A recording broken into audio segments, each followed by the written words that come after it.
much trying to get that 104. I'm not giving it up unless I get bowled over. So, Well, if you really want that to happen, I could do it.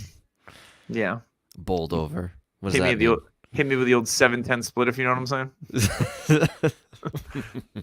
Heyo.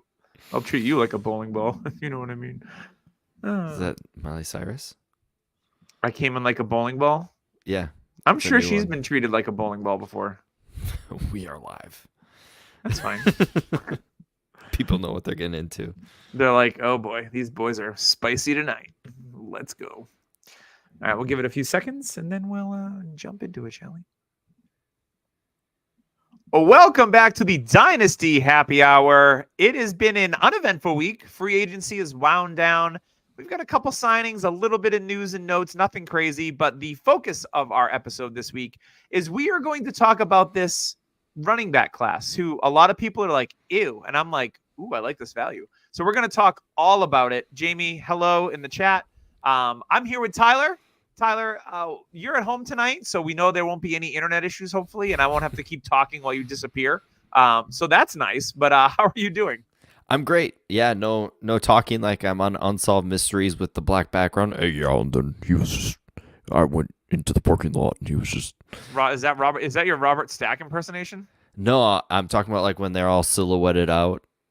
And they have, yeah. So, funny story. I know the NFL draft's coming up. Our first NFL draft show on DHH, Gabe Gearing was joining us for the whole thing, and he had very poor lighting, and that's all you saw was a silhouette. So the whole entire episode, he's sitting still, just going, "Yeah, so I really like this running back, and he's really good in the open field." He's like, was it like this? Except like you can't see anything. Like it was just a silhouette. All you saw was a silhouette of a man bun. Yes, pretty much. And it was a great episode. Really tight jorts. Yeah, but there's so many great NFL draft shows now that we don't do it anymore. Yeah, that was fun. I think I was a part of one of those, if I remember correctly. I've been around for a while now. I'm feeling old. I'll be a little bit older tomorrow. It is my 46th birthday. So 46. Go me. And this will be my 25th year in fantasy football.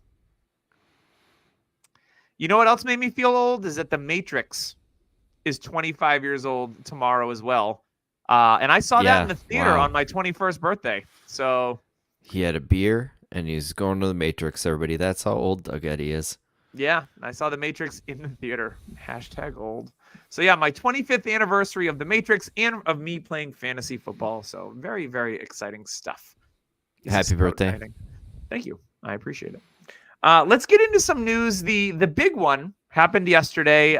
Chiefs wide receiver Rashee Rice caught on video, not only getting in an accident, we don't know if he was driving yet or whatever, and then walking away from said accident just casually, like, nah, I'm not dealing with this.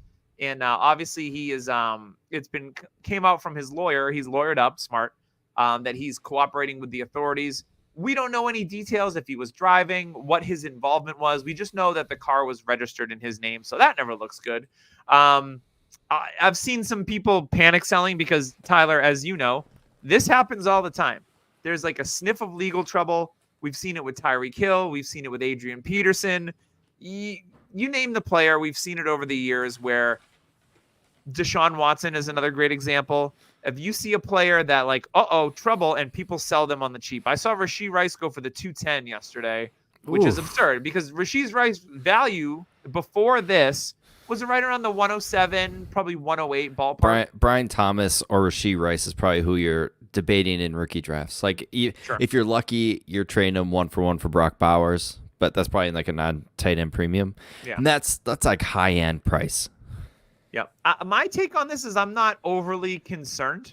And yes, he was racing with another car. I saw the video. He has a Lamborghini SUV and he's racing with like a Porsche. And someone caught it on the dash cam, so you can see the whole thing. Thank you for Crooked Commission in the chat. Here's the thing. He might serve a suspension. I don't think it's going to be a lengthy one. We saw how long Tyreek Hill got suspended for, and and Kareem Hunt got suspended for, and they did way worse things, in my opinion. So for me, I'm holding Rashee Rice.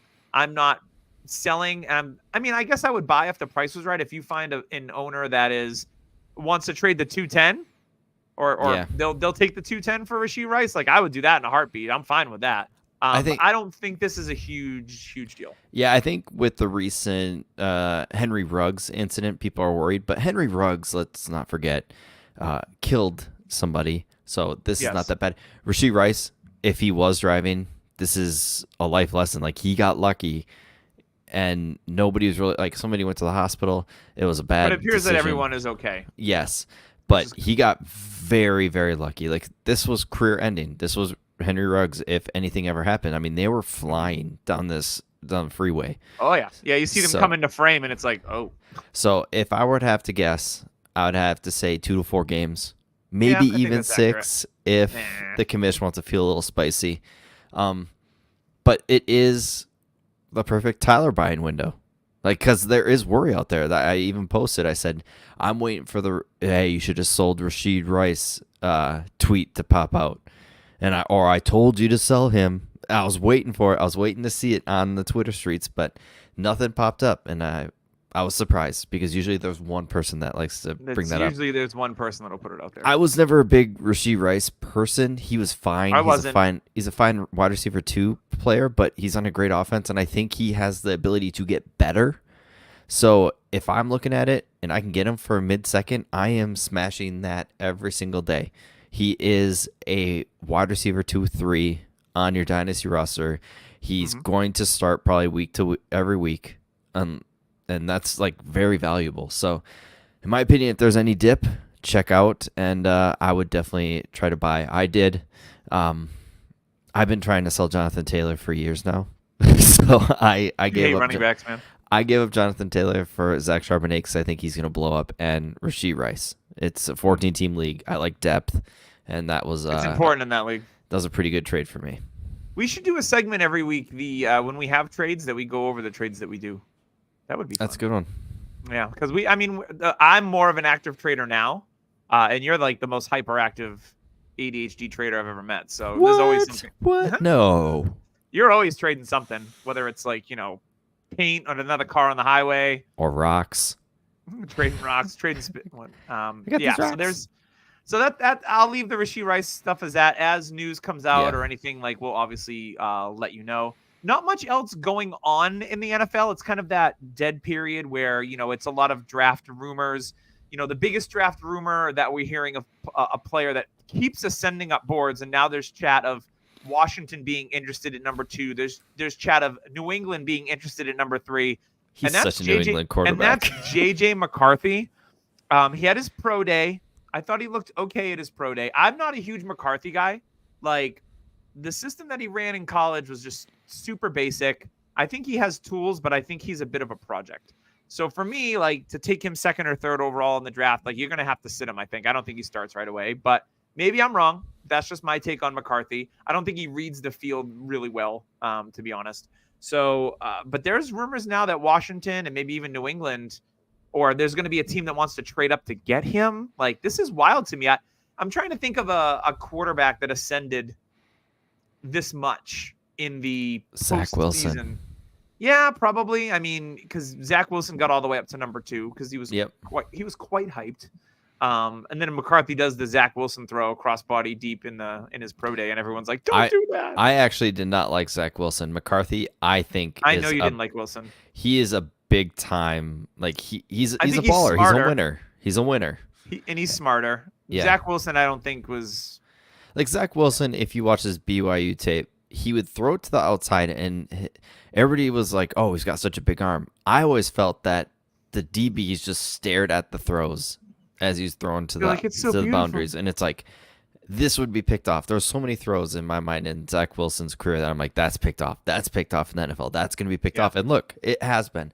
With McCarthy, he's got good zip on the ball. He's smart with it, and I do agree he plays in the middle of the field too much at times, but I think that's a Michigan thing. Like, you looked at Donovan Peoples-Jones and Nico Collins were in Michigan. And they weren't big-time players on the outside. Like, yeah, they got some big-time plays, but it was very far and few. So I think better things are to come for McCarthy. Yeah, they're a run-first offense. And he definitely needs to be a scheme-fit guy. And Washington, that's not a good fit for me. I think Washington is just playing games. They are going to take Daniels.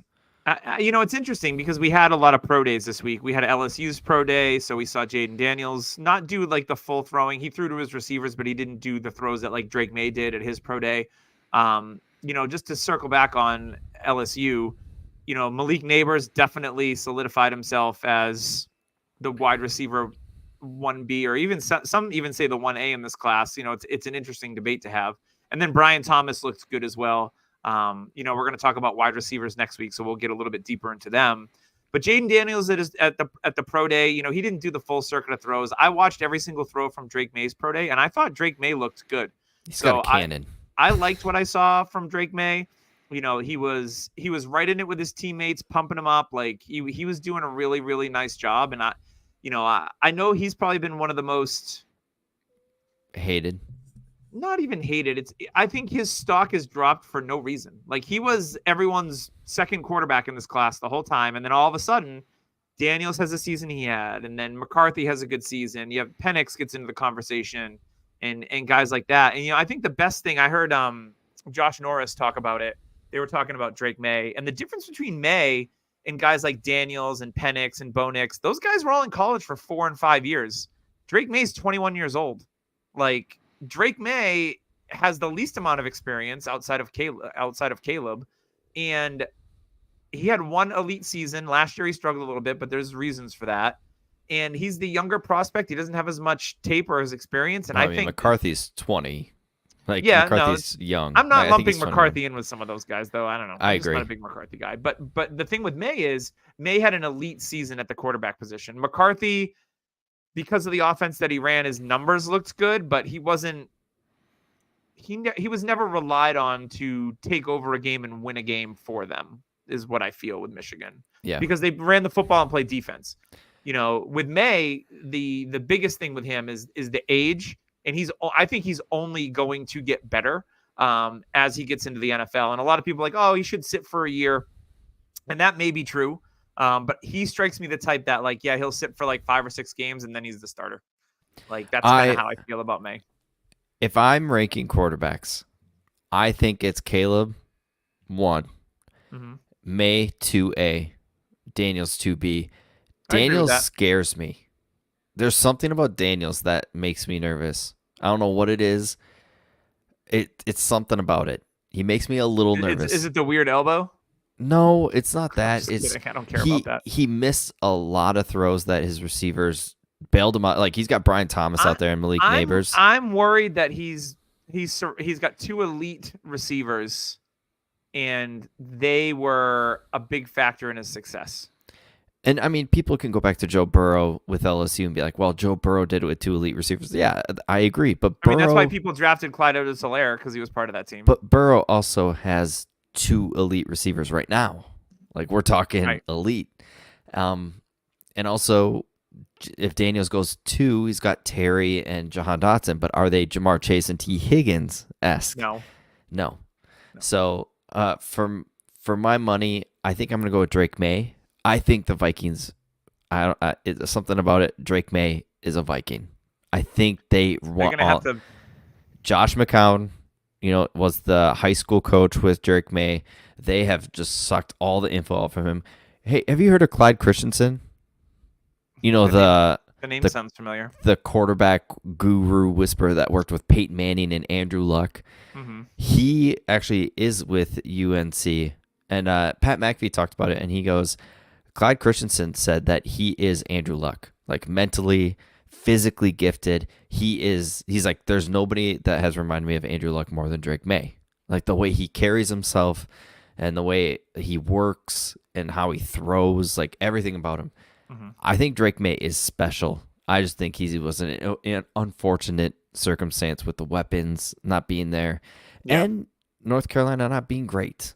So, and let's not forget, the system changed. Like it went from a pro-style West Coast to, or I was like, pro-style West Coast to like an air raid system last year. So it definitely wasn't working for him. Yeah, and we went over the QBs in a little bit more detail a couple you can of go weeks back ago. and So, listen. yeah, you can go back and listen to that if you would like to do so.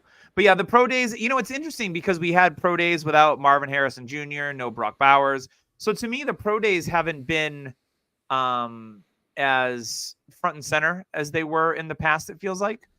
Which is a little bit different than years prior. So that's something that's changing the process a little bit. I get it. Like Marv's like, yeah, my tape is my tape. I love it because fine. people are doubting Marv now. They're like, wait, why isn't he working? Why? It's like, he doesn't come need on. to. Yeah. He doesn't need to. He's fine. And we'll talk about Marv next week and some of the things that we love about him and Neighbors and Adunze and all these guys, Brian Thomas, like we talked about. But yeah, so interesting pro day stuff. I think Brock Bowers is still going to do a workout. It's not going to be a pro day.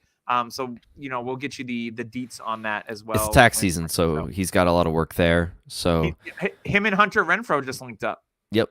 So they're going to work on taxes together. They get their hair done. They get their hair done at Sports Clips, and then they go to H&R Block and work. Yeah, Bowers and Renfrow, LTD. That's where it's at. Let's get into. We did have a couple of signings. Nothing major here, but obviously, if you've got these guys on your roster, it breathes a little bit of life into them. Cordero Patterson signed a 2-year deal with the Pittsburgh Steelers. We know who their new OC is, right? It's Arthur Smith. He's familiar with Cordero Patterson. They've got Najee Harris. They've got Jaylen Warren. Maybe he's just a return guy. They'll probably use him all over the place like they did a couple years ago. Still a solid NFL player, CPAT. So I get this signing. It gives them a little bit of depth and a little bit of versatility, and Arthur Smith is familiar with him, so that makes sense. I'm not worried about Najee or Jaylen Warren's value here at all. And then the Browns signed Donta Foreman to back up Jerome Ford, Pierre Strong. We still don't know what's going on with Nick Chubb. I mean, he injured that left knee pretty badly again. So I think this is an interesting signing. I feel that if Nick Chubb was in good shape, they probably would have drafted a running back maybe. I think they're kind of protecting their butts because Nick Chubb and Donta Foreman have a very similar game, very physical runners. Jerome Ford, more elusive, a little bit better of a pass catcher out of the backfield, as is Pierre Strong. So that was an interesting signing for me. Donta Foreman, wherever he goes the last couple of years, he's been successful. He had a couple of 100-yard games last year, and then the year before with Carolina, he looked great, I thought, especially coming off that Achilles injury. We've still got a bunch of veteran running backs that aren't signed. Kareem Hunt, unfortunately, Cam Akers. Dobbins, which Dobbins did work out for the Chargers this week, it looks like, which would be Great funny fit. If he went there because it would be Gus Edwards and J.K. Dobbins again. Working with Greg Roman. And then they'll draft Blake Corum, and it'll be a hot mess. So, so keep an eye out for Dobbins. I mean, there's rumors that the Cowboys might work him out. Now there's rumors that, Zeke might be interested in a reunion with the Cowboys. I would like that because I think that's a good fit. I thought Zeke looked pretty good last year for the Patriots, considering their offense was shit and their offensive line was shittier. So Zeke to the Cowboys, that wouldn't surprise me on a cheap deal to bring Zeke home. I know him and Dak are close, so I could see that happening. There's still some free agents out there. Michael Gallup hasn't signed with the team, and there's some other former big names in the dynasty circles. It's interesting to me that Michael Gallup doesn't get signed by anybody, but Devontae Parker gets released, and then a day later he's an Eagle. Like what? It's science. It's total science. So that's about it for news. And like I said, we'll keep you up to date on that as we go here week to week. I did want to give a shout out to Trophy Smack. If you have rolled over your leagues, congratulations. And if you haven't gotten your trophy yet, you're doing it backwards. You got to get your trophy, give it to your champ, then roll over your leagues, whether you're on MFL, Sleeper, whatever you happen to play on. Check that out. But Trophy Smack has the best belts, trophies, everything in the business. They got stuff for losers of your league too. When you use code DHHRing, you'll get a free ring at checkout, which is a $60 value when you buy a trophy or a belt. So check out TrophySmack.com. They're backed up by Mark Cuban of Shark Tank, and they run an absolutely awesome business. So shout out to them. Our longest sponsor on here on DHH. So yeah, great guys, Matt and team at Trophy Smack. All right, Tyler, I'm ready to talk running backs, and I'm going to give you my overview on this running back class because I know a lot of people are really down on it. They're like, there's no elite running backs. Okay, and that's fine. I get that. There's no Bijans this year. There's no Jahmyr Gibbs. I get all that. But I have looked at this class, and there's a lot of really, really solid players in this class.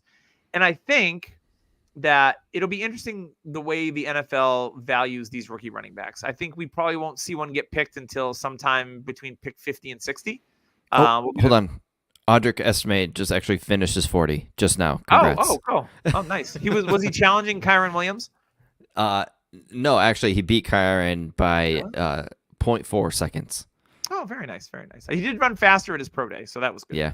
But I like a lot of these players in this class, not to be the next stud, but I think there's a lot of players that'll just be very, very solid for your fantasy teams, like a lot of RB2 flex guys. And I'm perfectly okay with that because these running backs, I'm looking at all these mocks, and you're going to have your Jonathan Brooks. If he gets the draft capital and he goes to the Cowboys, he'll be a first rounder.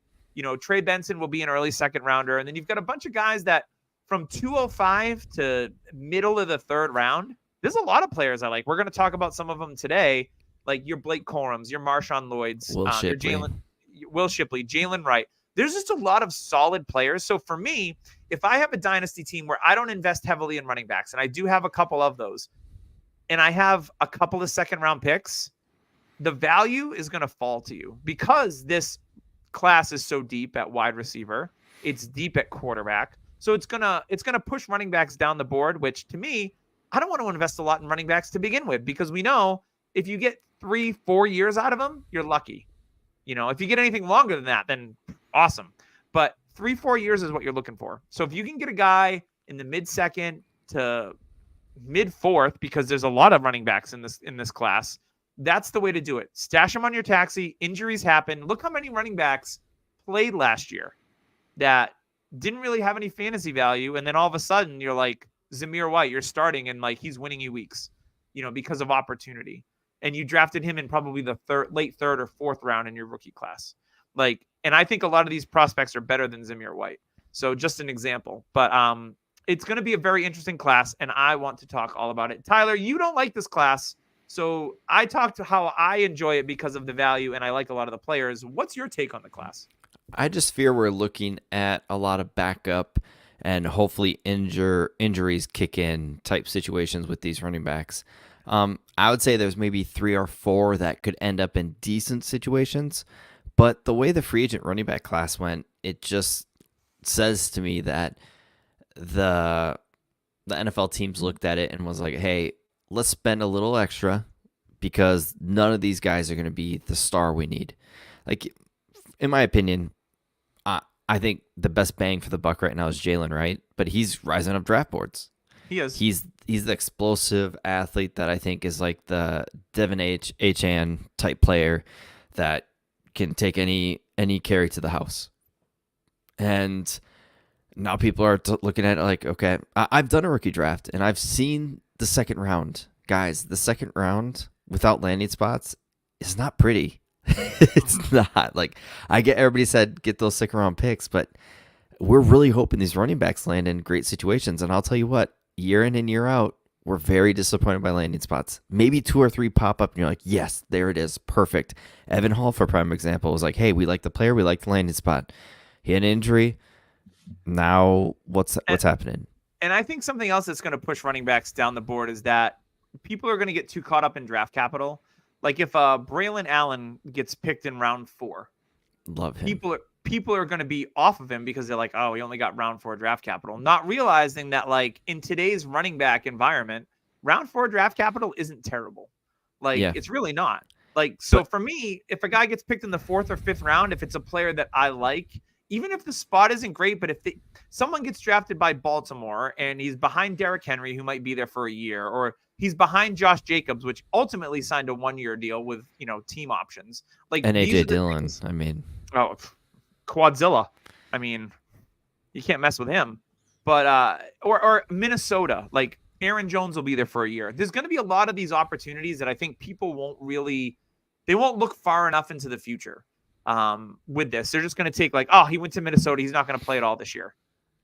And it's like, okay, well, there's a chance he can play next year. Like in Allen's case, that's a good situation. He's 20 years old. He's super young. You know he's got Trent Taylor on the tire. People's love child, Isaac Grendo, like if he lands in Minnesota, he's going to be 26 next year. People didn't even know who he was until he tested. So like that's the thing. Like, okay, he's 26 next year. Like that's we're There's talking a about lot of older, and here's another thing. There's a lot of older running back prospects. Ray Davis is another one that's going to be 25. And how for old me, is how's Trey Benson? You're the Florida State guy. he's young. I think he's 21 or 22. Okay. I'm not too worried about and we'll talk about it as we go. But one of the things, there is older prospects because that's just the way college. I mean, we see it at quarterback, Penix and Nix. Those guys are older because they've been in the college for so long because they can transfer and all this other jazz. The running back's the same way. And again, I don't care as much. Ray Davis, I like a lot. And if I can get him in the 4th round of rookie drafts, which is where he's going now, and I can get 3 years out of him, I don't care. That's all I need. And Ray Davis is a guy that could take over a backfield potentially. He goes to Carolina or something. And then all of a sudden, he's a really good running back for them. And I don't care if it's only 3, maybe 4 years, because I spent a 3rd or 4th round pick on him. Marshawn Lloyd is another really good running back that I think in this class, I'd go Blake Corum, Trey Benson, Brain Allen, and Jordan Brooks, Jalen Wright. These guys I really like. And Will Shipley is another player that if he lands in the right situation where he can catch passes. Yes. But then there's guys like Kendall Milton, who, he's older, who didn't run a great 40, but I think he is a decent running back prospect. He was a high recruit coming out. He went to Georgia and got some carries there. He's kind of one of those guys that you could maybe pick up in the 4th, even a free agent. But this class... Bucky Irving, I know he didn't test well, but he's fun to watch on tape, in the right spot. Yeah, the thing with this class, and I just worry about it. That's my main thing, is I worry that we're stuck in the Royce Freeman, the Devontae Booker type area where we're like, oh, these... Well, those guys went in the 1st round, so in rookie drafts. Yes, but there's going to be, Trey Benson's already talking about being late 1st, just because of how he did in the combine. Jalen Wright, if he stays in the end of the 2nd, that will be the guy I'm going to aim for. He's one of the guys that I think can definitely hit. Will Shipley's another guy, late 2nd, and Blake Corum I think will be in that early to mid 2nd. But I really like Blake Corum as a running back. When I first watched him, my mind instantly was like Devonta Freeman. That's who he is. Boom. Small guy, excellent vision, really good in between the tackles, can slide through tiny holes and really burst through. And he's not fast in the open field. Neither was Devonta Freeman, but he still broke big plays just because he knows angles and he's a smart football player. So I really like Blake Corum. But I think there's when you said undrafted with a lot of guys, there's a lot of guys in this class like Isaiah Davis. There's Dylan Lobb. We talked about Cody Schrader, Kamani Vidal, Frank Gore Jr. These are guys that if you have a 5th round of rookie drafts, which I know some of us do, these are perfect 5th round guys that have good prospect profiles. They put good football on tape. They're good football players, and those are guys that especially this year, I feel that are going to be available late, and they're perfect guys to put on your taxi squad. And then because we know running back position is a war of attrition, you never know when a guy's going to get a shot. So I like this class for that. I like the top 10 guys, and then after that, it's it's a little bit more of a crapshoot. But there's a lot of names that I like. Yeah, in that 10 to 20 range for running backs. And I think the thing is everybody's expecting the running backs to get good draft capital. I do think that what you're talking about, these running backs will be pushed down. The wide receiver class is so deep that I do think these running backs. Yeah, like Ladd McConkey, I took at 112 in a pre-NFL draft.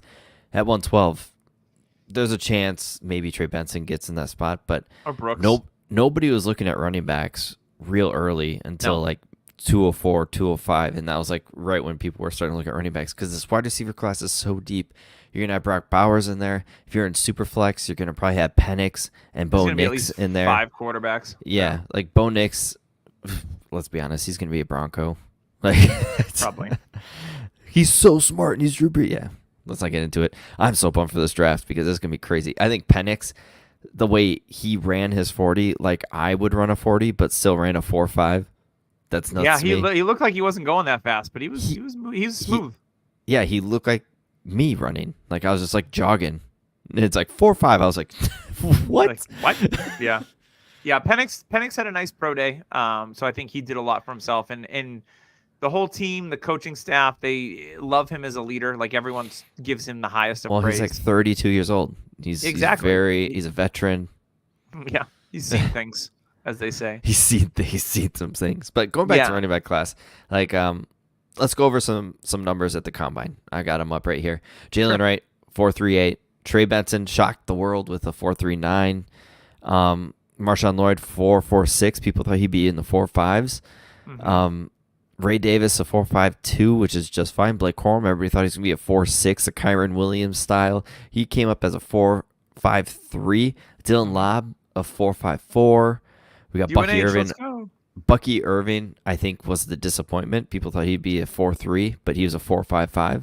He's more elusive. And when you watch Bucky Irving's tape, he's got football speed and elusiveness. I mean, he doesn't look on tape like he's a 4.55 guy. Yep. Let him slip in drafts. We got Cody Schrader, who ran a 4.6, which is just fine to me. He's a guy who likes to punish. He's not a guy that likes to outrun you. Kendall Milton, like I mentioned, he ran a 4.62, which is fine for me. And Audric Esme ran a 4.71, which was a 4.59, I think, at his combine. Audric Esme, if you've seen him play, he's a big MFer. That is not his style. He does not need to run fast. So we talk about Kyren. Audric Esme, if I have alerts on my phone for Notre Dame, whenever they score touchdowns, Audric Esme popped up on my phone all the time. 40-yard touchdown, 60-yard touchdown. Same as Kyren. Kyren was like 75-yard touchdown, 40-yard touchdown. When they get loose, their burst, because Audric Esme's vert was like 38-inch vert. It was better than Trey Benson. It was solid, yeah. So it shows burst. He's definitely got burst. But the top end speed might not be there. But, man, people are not going to want to tackle this guy because he's built. He's huge. So I think this running back class definitely helped himself with the combine. Like, I mean, look at Wright's broad jump. Wright is a freak. Yeah, 11.2. Like, people are like, Isaiah Guerendo, 10.9. Oh, my God. Jalen Wright, 11.2. He literally broke the damn thing. Like, he's explosive. But once again, Jalen Wright, if he gets drafted. Jalen Wright reminds me a little. We were talking about Cordero Patterson earlier because he's got long legs. Like, he looks like he has unnaturally long legs for a running back. He doesn't have the short, stocky legs. He's got long, muscular legs, which reminds me of Cordero Patterson.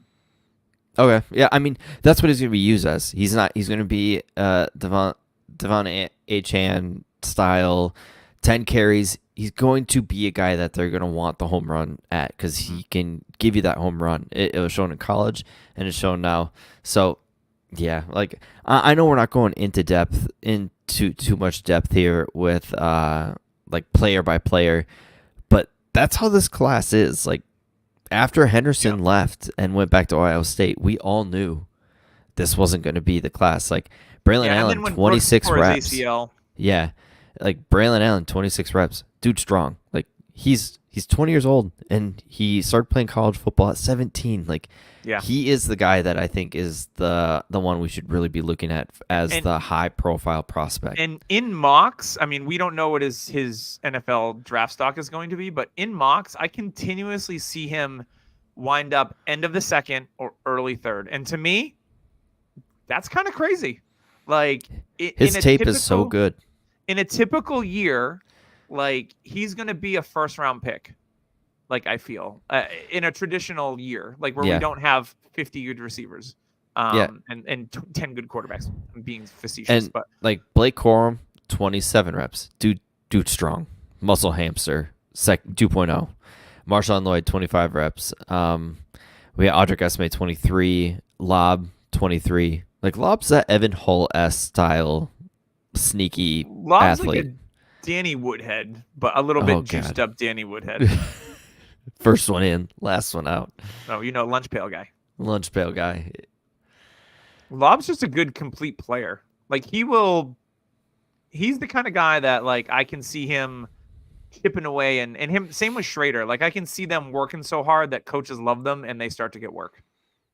Yeah, and like if you think about it, guys like we still value Ramondre Stevenson very high, and he was a 4th-round pick. Yeah. Everybody was writing him off. He was like 250 pounds at Oklahoma, lost a bunch of weight. Now he's like 225. Keeps his vision and footwork is amazing. Yeah, and he wasn't really like. I think his vision was what he was known for in Oklahoma when I watched him. Mm-hmm. But like I comped him to LeGarrette Blount the way he played, because LeGarrette Blount was a massive giant that could dance on his toes. Yeah. Yeah, he was. It's interesting. I think if Brooks didn't tear his ACL, because I think that scares too many people off. He's my running back 1 regardless in this class. I really like what I've seen from Brooks. I know that he was behind Bijan and Roschon and all the other ons. But he's looked great. Carry on. I was watching Dynasty Nerds, and Garrett Price was like, and I was watching film on Brooks, and I was like, man, he reminds me of Aaron Jones. And then Garrett Price was like, my comp for him is Aaron Jones. And I was like, all right, we see the same thing, because I see a lot of Aaron Jones in his game. And that's not a bad thing at all, because I freaking loved Aaron Jones coming out of UTEP. I drafted him in the 3rd round everywhere, and it paid off really well for me, which is great. So for me, I have late firsts, early seconds in a lot of leagues, and I'm praying that Jonathan Brooks makes it to me, because I think he's a smash at like the 201. If he gets drafted in the top 2 rounds, like I will hit the button on Brooks really, really fast. He fits today's NFL perfectly, kind of what we want in the NFL. He's also very young, so you don't need to worry about the ACL. And he doesn't have a lot of mileage. Not a lot of mileage. He's like Tyler's mattress. Not a lot of mileage. It's a comfortable pick. You'll get a good night's sleep if you draft Jonathan Brooks. That's true. No, it's definitely an interesting class. I like Braylon Allen. Jonathan Brooks is right there, and Wright are probably the 3 I like, and Blake Corum. Trey Benson, his profile to me seems off. You watch his tape, he doesn't have that home run type speed, but then yet his combine showed otherwise. Like, he's a very powerful back. People thought he'd just be a power guy, but then all of a sudden runs a 4.39. His yards after contact numbers are very, very good. I think they're the 1st or 2nd best in the class. Trey Benson's interesting. I watch a lot of Florida State football. And, Trey Benson was hyped up as being like the next Dalvin Cook for Florida State. And he had some games where he was very, very good. But he also had some games where he sucked. He also tore his ACL, was it? Didn't he? The year before. He had like 2 major injuries, or was it just 1? Yeah, he was fine this year. But even when he was healthy this year, I didn't think he was as good as I thought he should be.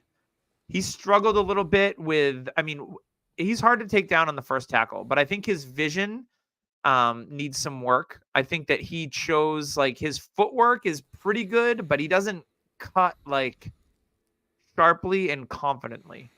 And I think that's something that he needs to work on. I think he's good out of the backfield as far as catching passes. To me, like, he did show some explosion. He had some explosive plays. He just wasn't consistent. And I think that's one of the things. I don't think he's necessarily like a trap per se. But I have some questions about Trey Benson that I think a lot of other people are just kind of maybe not acknowledging. Maybe they're just watching highlights of Trey Benson. But if you watch some of the games, the big games that Florida State was in this year, where you're like, oh, he should take over, and he just didn't. We had a lot of like 10 for 30 type of performances where you're just like, where is it? So inconsistencies in his profile. Athletically, he tested better than I thought he would. So that was good to see. So he's a very polarizing prospect for me because he's not Cam Akers. He's not Dalvin Cook coming out of Florida State to me. Okay. Yeah, it'll be interesting, and definitely for me, the running backs are a lot more landing spot dependent for me this year than they ever have been. Next year it'll be better. There's probably like 4 running backs that are more top tier than this class, but for sure, I need to see where players land, like the Jalen Wright and Braylon Allen, before I get all hyped up and excited. I will tell you this though, because the mindset, I know you're saying, is like the landing spot. And while it's important, I think as we go and we evaluate these players, I think we get caught up sometimes in Dynasty. Now, when you're in a draft and people are going to have that mindset of like, oh, he didn't go to this great spot, so he's going to slip. Those are the kind of players that I want to draft, because if my evaluation on a player and I have confidence in that, I'm still going to take the player regardless of the landing spot. Because at the end of the day, landing spot is a factor. But remember, it's dynasty. Most of these guys are probably going to sit on my taxi squad for at least a year or two. The running back, we just saw 12 running backs change teams in free agency, starters, and they're all starting for different teams. So the openness of the running back position and the way that running backs are used in 2024 are a lot different than we're used to. So I'm going to rely on my evaluations when it comes draft day. And if players slide because landing spot and they make it to me and like, okay, Marshawn Lloyd in the 3rd round, like, okay, I really like Marshawn Lloyd, I'm going to take him because I believe in him as a player. So that's kind of like where my mindset is, because I think when you think that way, you can find gaps to use to your advantage in your rookie drafts. Because I know some people get caught up on draft capital. Some people get caught up on landing spots. Some people are caught up on this, that, or the other thing.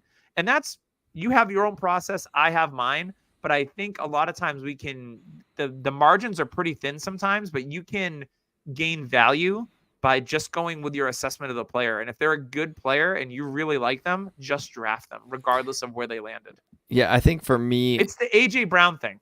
Well, that's the thing. It's for the me, best example. For me, though, like running backs are, I'll put them as a more landing spot dependent. Wide receivers, it's talent for me. If they're talent and I see it, I'm taking them because I'm going to take the talent over, because talent always rises to the top in the pecking order when it comes to receivers.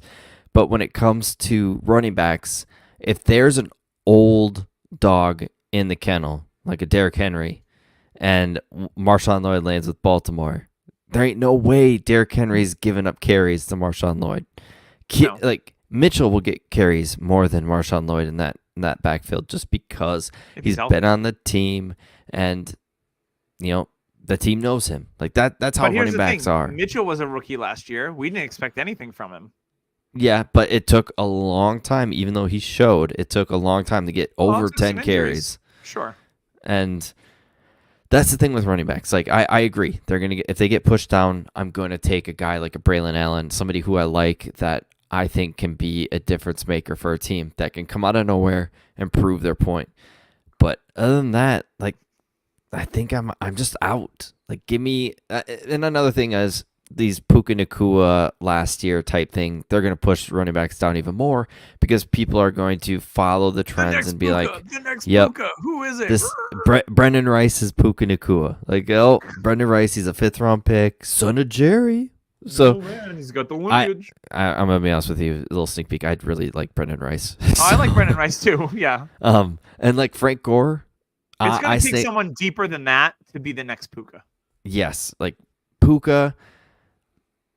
Yeah, I mean, if you like Puka, even with me, you did not expect Puka to be this good. I expected him to get play, but I thought like 700 yards, maybe like 4 touchdowns. People have been like comparing like Ricky Pearsall could be this year's Puka. You got to go deeper than that to get to Puka.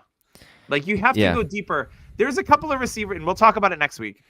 There's a receiver in this draft that I think could be this draft's Terry McLaurin. That he's a guy that didn't have outstanding production in college because he played for a big college. He's got really good tape and draft capital. He might go 3rd, 4th round. We'll see. But to me, if he does, he's the next Terry McLaurin, and I'm going to take him in the 4th round of rookie drafts because that's where he's going to go. Yeah, same. It's kind of like a Deontay Johnson. He was a mid-3rd, early 4th round guy, and when the Steelers take a wide receiver in the 2nd or 3rd round, you just listen. Like that's it. Except for like Limas Swede back in the day. Oh. That was a bad one. But yeah, and my last question for you with this whole running back class, is this a class that after year 1 and they do blow up like a Dameon Pierce and they were a 4th round pick, do you sell? I mean, if it's a player that I wasn't a huge fan of, I wasn't a big Dameon Pierce guy. So if there's a player on my roster like a Dameon Pierce, and maybe I drafted him because the value was there, and I was like, I'll take Dameon Pierce, whatever, because he had a lot of buzz going into the draft. He's like 208, 206, 208. Yeah. So I mean, if that's a guy that gains value, I'm going to sell him if I don't necessarily believe in his profile or him as a player. If it's a player that I believe in that blows up, that I think can be consistent with it, then I'm probably going to hold on to him unless I get a really good offer. Because I tend to, if there's players that I believe in or that I really like that I'm sold on, I'll tend to hold on to those guys a little bit tighter unless I get an offer that it's like, okay, like I'll do that. Like if I can take a running back in the mid to late second and someone offers me a late first, like, okay, 25 first. I'm going to cash out and take the value. Wide receivers are different, and we all know why. We don't have to go over that. But at running back, if I've got, like, I might walk out of some of these drafts with 3 or 4 running backs. And if 2 of them hit, like, I might cash out on that. Like, we'll see. You have to treat running backs like every other player, like a stock. They're just a little bit more of a short-term stock and more volatile than the wide receiver position, the tight end, or even quarterback. So they're just a little bit more, they can be a little bit more, chancy with the stock, but they can pay off big. So yeah, they're the Zoom stocks. Back when COVID was big, Zoom took off. Yeah, it did. It zoomed, if you will. Yeah, I'm out. Like if I draft a player at 208 and say mid-season they're blowing up and somebody's like, I'll give you a 25 first, see ya. Like that's this class for me. Yeah. Unless it's a player I love and I'm like, no, I'm going to hold because I think it's going to be good for multiple years. If it's an Allen, I probably still would do it because just your ROI is fine. You're getting a first, and next year's running back class should be better, which I think next year's class, they're going to filter out 4 or 5 running backs for sure. Yeah, and we're also seeing the running back position churn in the NFL. So it's the running back position is just really volatile. I mean, especially, this year with the draft class and the free agency, like we talked about, and just like there's guys still on the street that probably should still be in the league, but they're not right now. Yeah. And we've seen that in years past. This probably the last 3 years. It's been a changing landscape. Because there's just a lot of talent at the position. Everyone's got 2 solid running backs, it seems like. And I think a lot of people that draft running backs are contenders, and I think a lot of people that are contenders would rather trade a second for Derrick Henry or Joe Mixon than draft somebody that's unknown in the second. Like I think that's the route people are going now with Dynasty, just because they're okay with giving up their shot at glory and just getting a 2-year type player. Sure. Which is a perfect strategy if you're a contender. Yeah, and that makes a lot of sense. And I was looking at we've rolled almost all of our leagues over now, and everyone's trade bait is older players, older running backs, older wide receivers, and they're just looking for seconds. So, if you have those second round picks, and you're a win now team. I know I've been active with trading some older players recently and trying to kind of reset my team a little bit, for depth and youth and stuff like that. And it's because it's like, you have those older players on your roster and you're just deathly afraid that like you're not going to move them and then they're going to rot. And they have no value. And like now, I got Alshon Jeffrey. I can't move him. And then he's dead. Like right now, is the perfect opportunity for the late first, early second round pick values, because I think right now they're valued high because people are like, ooh, I could get so-and-so. But I'll tell you what, after the draft, those picks will diminish a little bit. The hype will definitely drop down and people will be like, oh, do I like that landing spot or not? I don't know. In Superflex leagues, I don't think so, because if you're going to have 5 quarterbacks that go in the first round, people are going to be like, those late firsts are going to turn into quarterback picks because everyone needs quarterbacks. Yep. Everybody needs freaking quarterbacks. So for me, if that happens and I have seconds, I'm like, yes, because those are just better players that are making their way to me. Here's what you do right now. If you need a quarterback, just go trade for Brock Purdy. Give up 108. That's what you do. I mean, you're not wrong. Will 108 get you Purdy? I don't know. With the draft type coming up, I heard on a podcast that they would rather have JJ McCarthy than a lot of these quarterbacks just because of the youth and the upside. It's like, but you have the production right here. Like give me the bird in the hand, right? Like it was Jared Goff or 108 was the question. Jared Goff or JJ McCarthy, and I'm like, aren't you hoping for JJ McCarthy to become Jared Goff? Like, I would take Goff. Give me the established guy that's in a good offense 100%. That has weapons all over the place. Like, are we the sure unknown guy? Like, are we even sure Brian Johnson's going to get a head coaching job anymore because of what has happened in this process for 2 straight years, or is he just going to stay one of the pissing people off? Yeah, or is he going to stay a Kyle Shanahan OC style until 5-6 more years and then Campbell's finally done get or something? Yeah, like people don't look at that like Kyle Shanahan. Oh, great offensive mind. It took him a long time to get a head coaching shot because people thought he was an arrogant douche. Do you remember that? Yes, because his dad, he's nepotism and all that jazz, like we see in the NFL all the time, for sure. Yeah, it's gonna be interesting because I'm starting to look at leagues, and here's a pro tip: look at leagues where you see like where these tiers are gonna fall, and if you feel that you're outside, like if you're at like 109 right now, and McCarthy, I think, has made it enough so there's like a big 8. Like a tier of like unless you absolutely love Brian Thomas. Unless you absolutely love Brian Thomas. And I'm 50-50 on Thomas. Mid? A mid. God, we're so cool. I start to look at, all right, if I have the 109, what can I package with the 109 to move up to the 107 or the 106 to secure that elite prospect that I want to get into? Because if you do it now, the chances are better. Once the draft happens and there's names associated with or after the draft, forget about it. It's going to be impossible. Oh, 100%.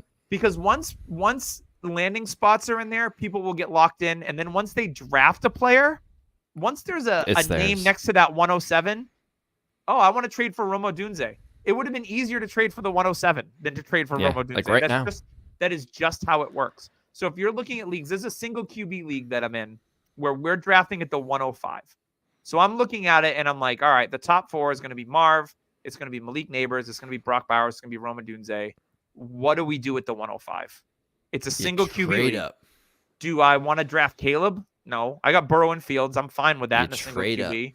You try and trade up. So I co-managed this team with my cousin and I said, hey, should we send the 105, the 205, and something for the 103 and the 2, like a later second and something else?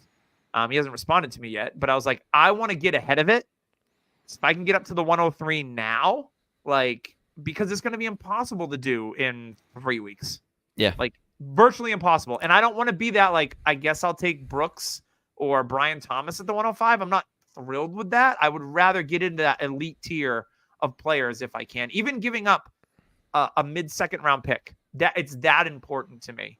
Yeah. Because we have a really good team to begin with. So I'm like, I want to get into that and secure one of these elite assets. I love look at your teams now. That is probably the best strategy because if you saw me last year in a league we're in UDPL, I moved from the 109 or it was like 110 to 108, then 108 to 106. I traded the 108 because I wanted to get in that Jahmyr Gibbs range. I thought 106 last year was the cutoff, and it pretty much was. And I got Gibbs at 106, and I was very happy. And I'm pretty sure our friend Gabe we talked about who traded the pick. I think they took Zay Flowers, which is fine, but it's not Jahmyr Gibbs. Sure. And to get there, I gave up like Kenny Pickett to get Mac Jones. It was that trade to trade up, like the trades. Trade. The trades you literally make to trade up may seem like a big deal, but like you said, once those players, like the second rounder, the 205. Once the players solidify to that name, Jonathan Mingo, mid-second last year, are you really hitting yourself to move up? No, not at all. No. Like if it was like Jaden Reed or Rashid Rice, maybe. Sure. But Mingo was the like prime pick example there. So sometimes if you look back, you're kind of kicking yourself, but you got the elite asset over the mid. Counts. Yes, you want elite players because those are the players that don't lose value. They only gain value, and you're locked in for 5 to 10 years. Like that's what Dynasty is about. That's what you need to do. So I am all aboard on this, and that's why Doug in leagues with me, you see me doing the trade ups, the slight moves like I've done in comic book. I've trade up because I think Caleb is literally in a whole championship tier himself because in my opinion, he's the only slam dunk quarterback in this class. Sure. Yeah. And it's one of those things too, is it's like there's dead time right now because free agency is over. Pro days are over for the most part. And, the focus is on basketball. Baseball just opened up. So check out Underdog, by the way. And use code DHH. They'll match up to $100 right now when you go on Underdog. All sorts of fun ways to play. You, Ohtani. Yeah. Oh, God. It was the translator. Anywho, so check out underdog.com. Use code DHH. Get that up to $100 match today. But there's like this dead time where there's not a lot of activity. And this is the perfect time to take a deep look. And we say this every year. It's also that time to go in and submit your lineup for week 1. I know it sounds crazy, but think about it, because it gives you the realistic look of like, you may look on paper and be like, oh, my team looks good. But then you're like, oh, I need to start 10 players. Like, oh, I don't want to start Demario Douglas. Like, this is the time to go out. Right? Yeah. This is the time to go out and maybe pay that second for a Devontae Adams, because you need another solid starter with upside. And obviously he's an aging asset, and that's fine. Or you're looking at like, I need to tier up because I know I can start Rome Odunze on day 1 versus like, I don't know if I can start Brian Thomas Jr. on day 1. Yep. Those are the kind of things that you need to do now to prep for the season, because again, we talked about those operating within the margins to take advantage of a situation. And these are the kind of things that you should be doing on your dynasty squads, is really looking at them, setting your lineups, being like, oh, I don't have good running back depth, or I'm not good at receiver, or I need a tight end. Like, oh, I didn't realize that. Because when you look at this long list of 30 players, you're like, I'm good. And then when you go to set your lineup, you're like, shit, I'm actually not good. Yeah, it's the one thing I like about Sleeper. I know we're MFL guys, but Sleeper does a nice job, as in it shows your lineup. Like, it right there in front of you. It shows what you've got. And I like in a league that I mentioned, UDPL, I thought I was super weak at receiver, but I saw my lineup then, and I'm like, you know what? I'm okay for now. I don't need to pay an arm and a leg. I don't need to pay something, like, because I got 3 great tight ends, and I don't need to get rid of one of them for a wide receiver 2 hopeful. Like, I'm good there. And it helps you kind of be more comfortable, so you don't also draft out of position. Like, don't draft for position. Draft best player available all the time. Every time, it doesn't matter.